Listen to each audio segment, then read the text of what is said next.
Welcome to Cooking with Ian and Ryan. We're going to go over our seafood promotions for during the Lent Easter period. We're going to do a tuna melt, which we've done in the past. We're going to push it off the griddle or off the grill in the back. Last year, anybody recalls, we did it on the panini grill.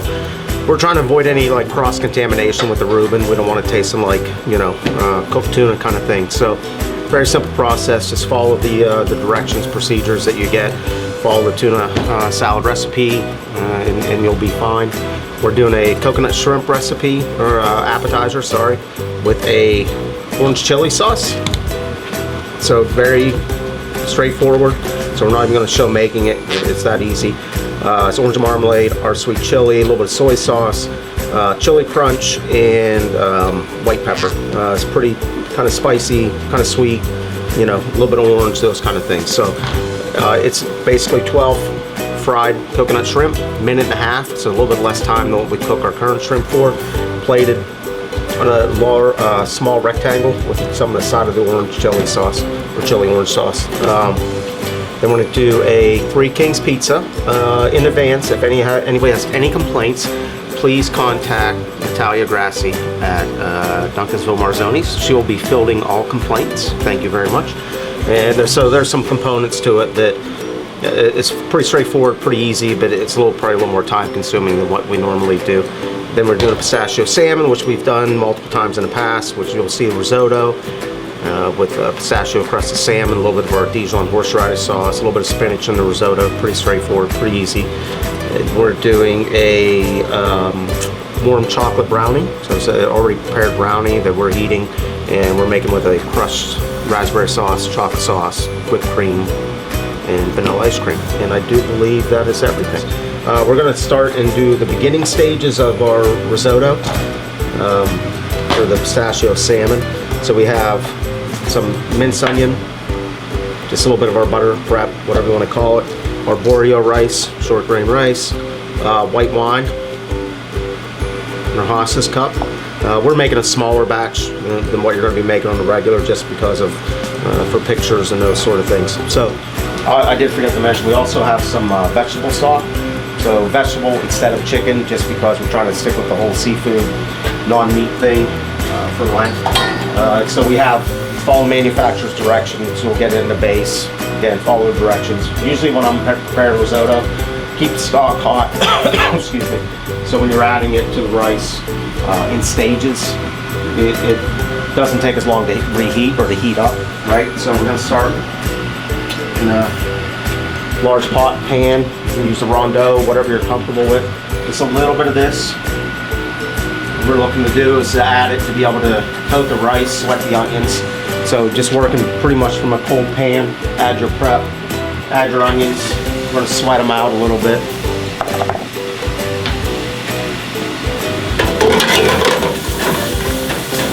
I'm not going to show the entire process because it's very redundant, but there is definitely a process to it. And so we'll cut and we'll show you the end result when it's all said and done. What else do I want to say here? So basically when you're making this, you're working in stages. So we're going to sweat the onions out. We're going to add some rice. So right now you're just looking to make sure the rice gets coated in the fat, and you want to toast it slightly without burning the onion.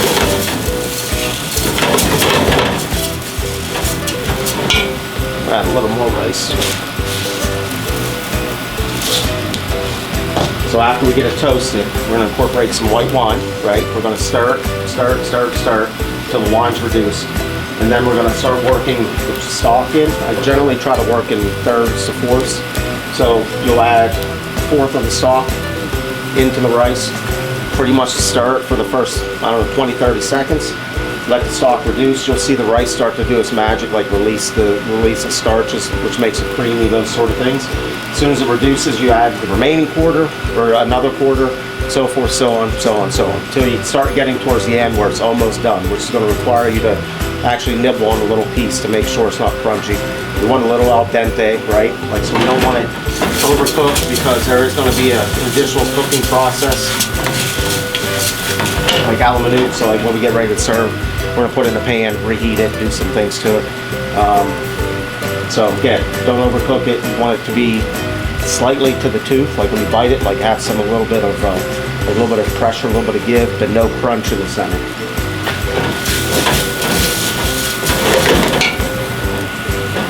You can control the heat, adjust the heat. Like there's no like high, low, whatever. Like you know, put it in, you'll start it. If it's too hot, turn it down. If it's not hot enough, turn it off. I mean, it's very basic as far as that goes. If you are one of the folks that just put rice in a pot and jam it full of stock and let it cook till it's done, that is absolutely not the right way. Risotto is supposed to be creamy. I won't say runny, but you know, I guess creamy is probably the best word for it.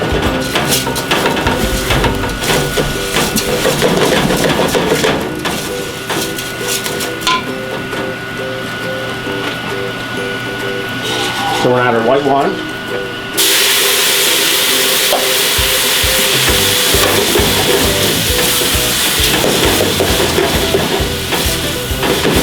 And again, we're actually just looking to reduce it while stirring.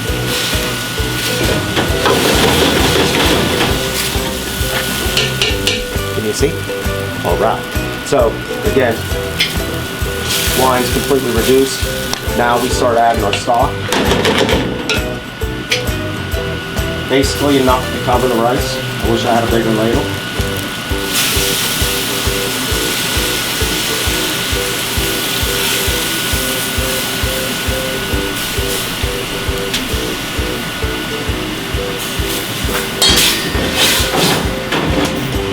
So again, not completely full, right? Pretty much just covering the rice. At this point, you're going to stir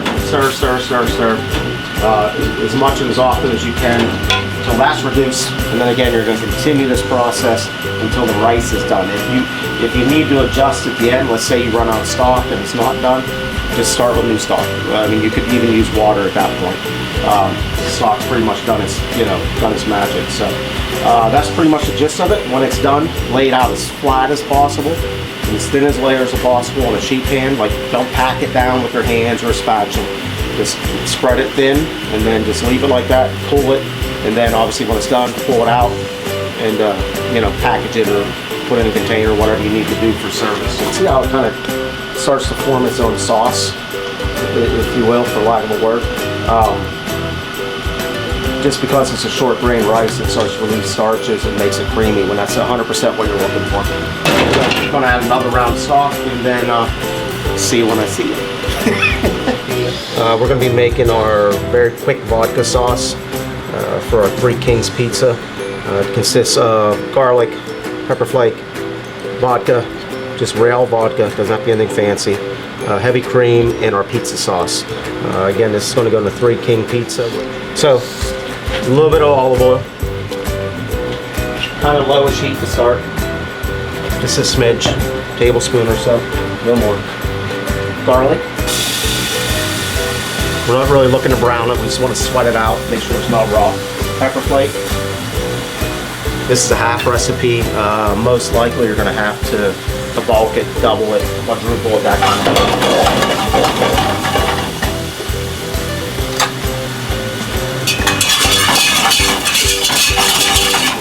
So sweat out the garlic a little bit, toast the pepper flake. Now we have our vodka. I want to pull it off the heat, right? Because it's flammable.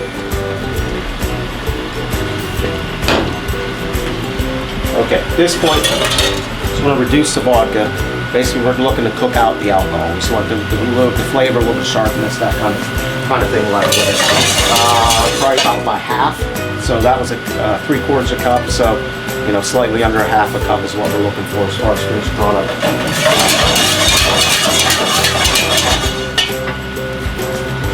See if we can get some fire. We don't like fire.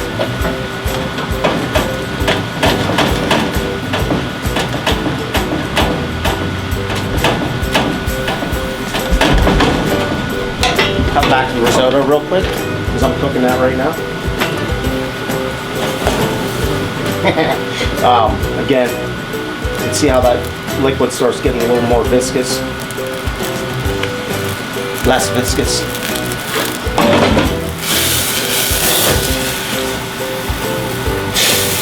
Now we're going to add our pizza sauce.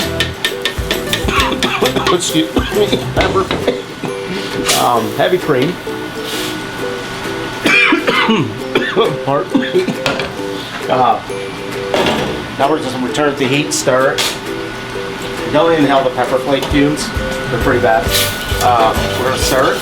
We're looking for orangish hue, orangish color, right? And we're just going to reduce this now. So we'll start to get a little bit darker because we're going to reduce the heavy cream.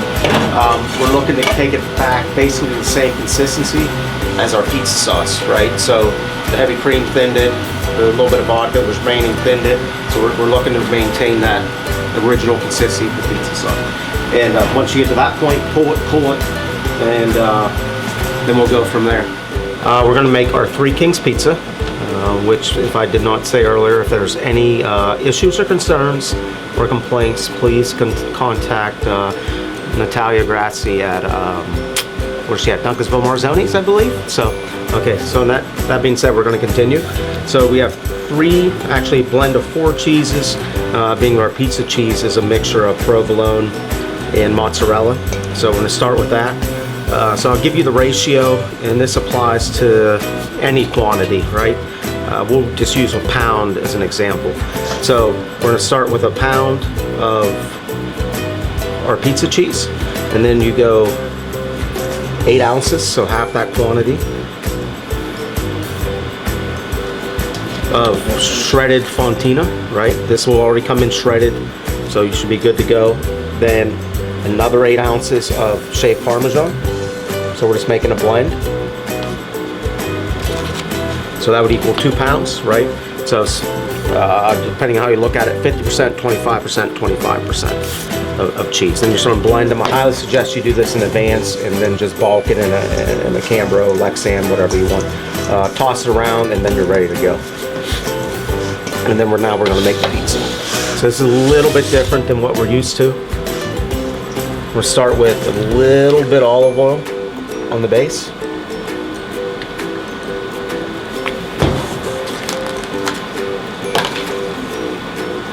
A little bit of garlic.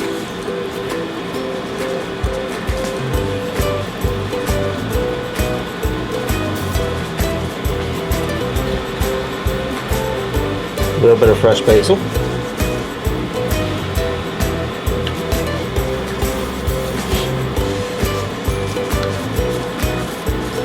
Work around a little bit, just a little bit.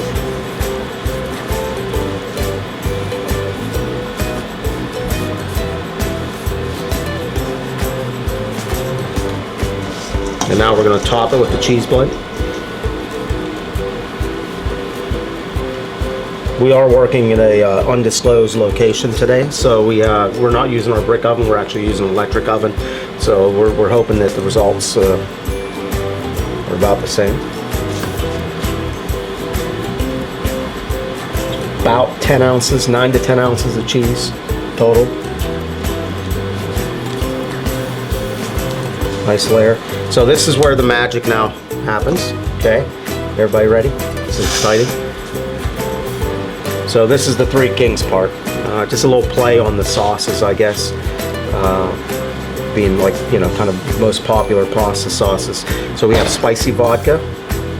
We have tomato sauce, aka our pizza sauce. And then we have pesto Alfredo, which again I'm not showing. Directions will be in procedures and all those sort of things, but it's a combination of our Alfredo and our already packaged pesto. So very simple. You'll see directions on this, at least the beginning stages of it. So this is the fun part.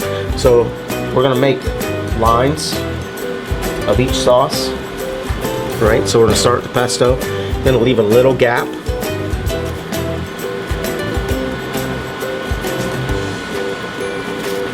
And then now we're gonna do another line.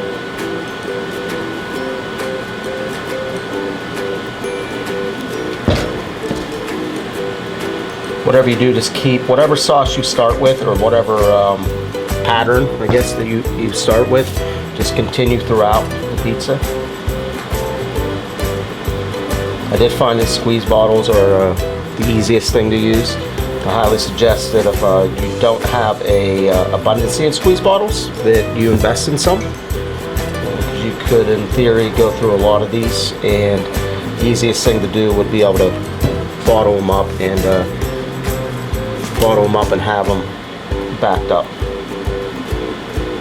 And doesn't have to be absolutely perfect. There could be some imperfection in it.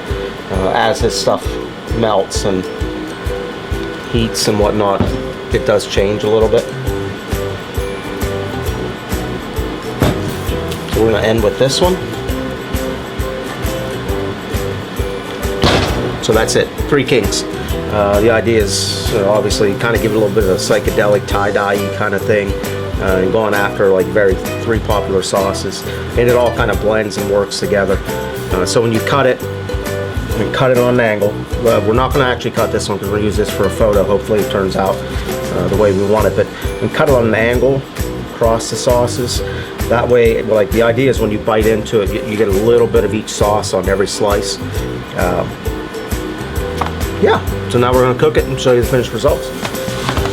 So again, we cooked this in a electric oven, so I think this is probably going to be the basic outcome in pizza oven, other than probably the color of the crust. You can see how they kind of start bleeding, blending together a little bit, which I'm completely okay with. So the only thing I highly suggest is you don't cut this immediately as it comes out of the oven. So pull it out of the oven, let it rest for, I don't know, 20-30 seconds, something along those lines, because like the sauces are just very jiggly, let's say. And so again, like kind of cut on more of an angle against the sauces. The idea is to try to have a little bit of each sauce on a slice. You can add toppings to this, just like a BYO pizza, right? So if somebody comes in, they want to add pepperoni or sausage or mushrooms or whatever it may be, for an additional charge, it's available. So we're actually going to make and finish up here at the undisclosed location. We're going to make our risotto with pistachio salmon. So I have some pistachio salmon here that have already been cooked on the flat top. Everyone's familiar with it. We will take donenesses on it. Here's one that's already done.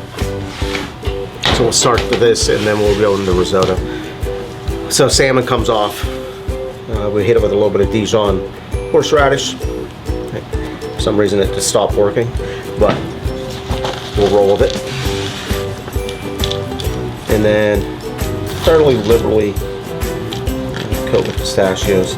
These are very expensive, let's say, not even fairly. So we do want to try to use, like any residual and stuff like that to fall off. But for today's purposes, filming and such, I'm not too concerned about it. Okay, so salmon, after it's coated in pistachios, it's going to go into the salamander, and all we're looking to do is just heat toast the pistachios.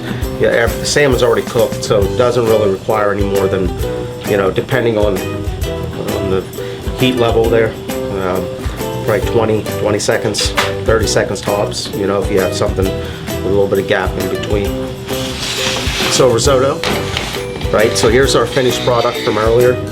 You can see I spread it out. I didn't have a sheet pan, but I, improvised here. So it's, not clumpy. The rice itself, again, is a little al dente. So I know how done this rice is now, and I hope I can communicate this the best that I can.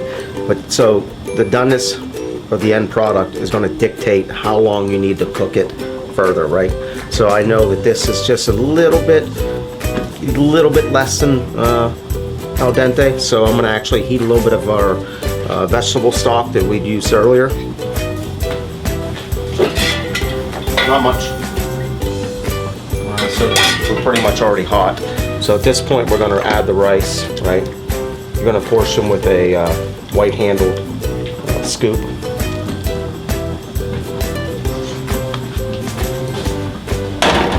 So again, all I'm looking to do here is basically, like I said, it's a little bit under from where I want. So I'm going to continue to cook it, and therefore, if it's a little bit over, you want to make sure you're starting off with, you want to kind of expedite the process as soon as possible. You don't want to leave it in the pan. You don't want to continue to cook it if it's already slightly overcooked. So, added the stock, cooked it, brought it up to where it needs to be, and now we're going to finish it with, pardon my improvised Alfredo here, bin.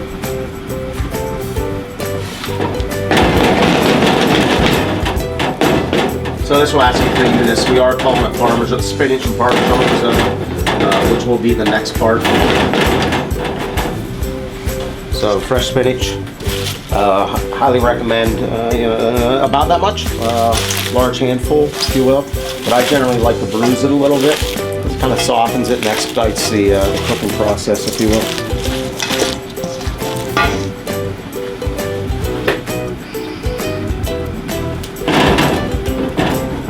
Gonna add spinach, nothing fancy. Cook it until it's completely wilted. And if you find that this starts getting too thick, or if it's too thin, obviously you're gonna, crank the heat a little bit.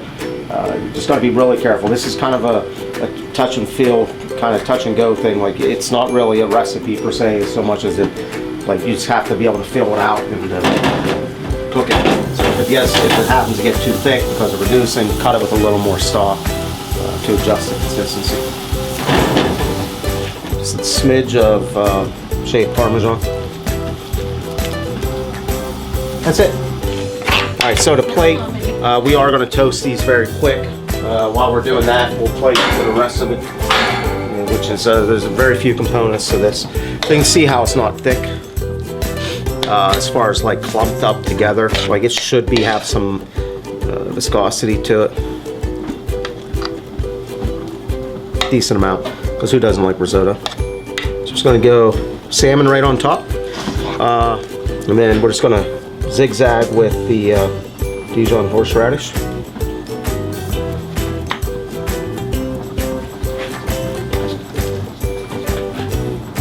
I don't know why I'm jammed up here, but you do just, trim the tip off a little bit more if you need to. That's it. Pretty simple, pretty easy. All right, so this is for our brownie sundae, a la mode, ice cream, chocolate sauce, crushed raspberry sauce, and whipped cream. So you're going to receive these large brownies, uncut, frozen. Highly recommend you cut them from frozen. It's going to be your best bet using a hot knife method, right? So hot water with the knife, that way you can get nice clean cuts. We're going to cut 7 by 5, right? So 1, 2, 3, 4, 5, 6, 7, and then 5 this way on the short side. 1, 2, 3, 4, 5. Cut across, you'll get what you need. You can refreeze these, or you can pull what you need and plate them up in a large bowl, wrap them until you need them for service, and then go from there. You will end up with especially on the long side, you're going to get a piece that's just a little bit bigger. Like, so basically this whole row here, it's going to, whichever side you go from, it's going to be a little bit bigger, just kind of mix and match. So use a large one, use a smaller one, and all the rest of the pieces will obviously be equal. So we're going to come back and make it. Okay, so brownies, the portions, will go in a large bowl, sorry. And then we're going to drizzle with chocolate sauce. If I did forget to mention, 40 seconds in the microwave, 40 ice cream scoop. So we want this to be pretty impressive and shareable, because we are going to charge a little bit more for this. So we're going to actually do 2 scoops ice cream. If I can get a nice one, we'll be good.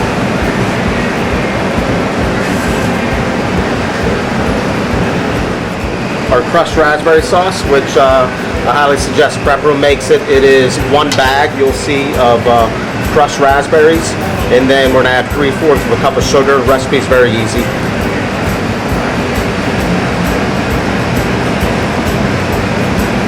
So about 2 ounces of that.